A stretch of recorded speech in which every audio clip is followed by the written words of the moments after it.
Эрх аврын чуулганаар хэлцэх гол хууль татварын багц хуулийн төсөл. За тэгвэл тус хуулийн төсөлд хувь хүний орлогын албан татварыг шатлалтай болгох хэд хэдэн хувилбар нэрлэгдэж байна. Тодорхойлбол өрхийн орлогыг ам бүлгийн тоотой харьцуулж нэг хүнд ногдох орлогын хэмжээ нь хөдөлмөрийн өсний доод хэмжээнээс доогуур байх юм бол татварыг нь бууруулдаг байх саналыг оруулах юм байна. За 2024 онд оюун эрдэнэ засгийн газар 5 жилийн төлөвлөгөөгөө танилцуулж байх үед татварын реформыг хийхдээ хүүхдийн тооноос хамаарч хувь хүний орлогын албан татварыг шатлалтаа тогтоох саналыг дэвшүүлж байсан юм а. Гэр бүлтэй нь уйсан татварын бодлогыг бол шинээр гаргахаас өөр аргагүй байна. Одоо адилхан ажил хийж идэг хоёр хүн нэг нь 7 ам бүлтэй тэрийг авч явдаг, нөгөөх нь 3 ам бүлтэй тэрийг авч явдаг. Тэгсэн мөртлөө орлогын албан татвар бол адилхан төлөвлөдөө явж идэг.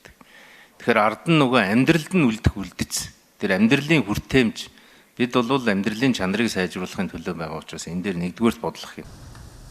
За өрхийн ам бүлийн тооноос хамаарч хөдөлмөрлөж буй иргэнээс авч буй татварын хэмжээг бууруулах асуудал хоосон яриа бос эрх аврын чуулганаар хилцэгдэх татварын багц хуулийн шинжилгээр уг саналыг тусгана гэдгээ хууль тогтоогчид онцолж байна.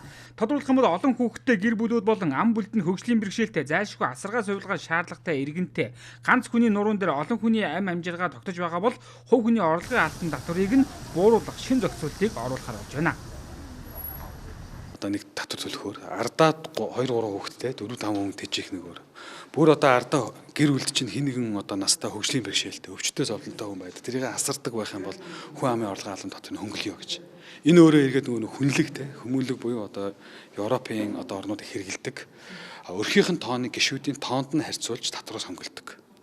Ийм санал орж иж. Тэгэхээр энэ бол айгүй зөв санал гэж байна. Миний хувьд бол дэмжиж байгаа. Өөрөөр хэлбэл та ардаа гэр бүлийнхэн тооноос хамаарат ардаа тэгтээдэргүй ачаа үрж байгаа. Гэр бүлийнх нь гишүүдийн тоонд нь хуваагаад үзэхэд нэг хүнд ногдох орлого нь амжиргааны баталгааж доод түвшин буюу түүнээс доош орох юм бол магадгүй хөдөлмөрийн өсний доод хэмжээнээс доош орох юм бол татвар одоо шууд одоо хөнгөлөх гэдэг юм уу тийм саналыг бол энэ бол хувилбар.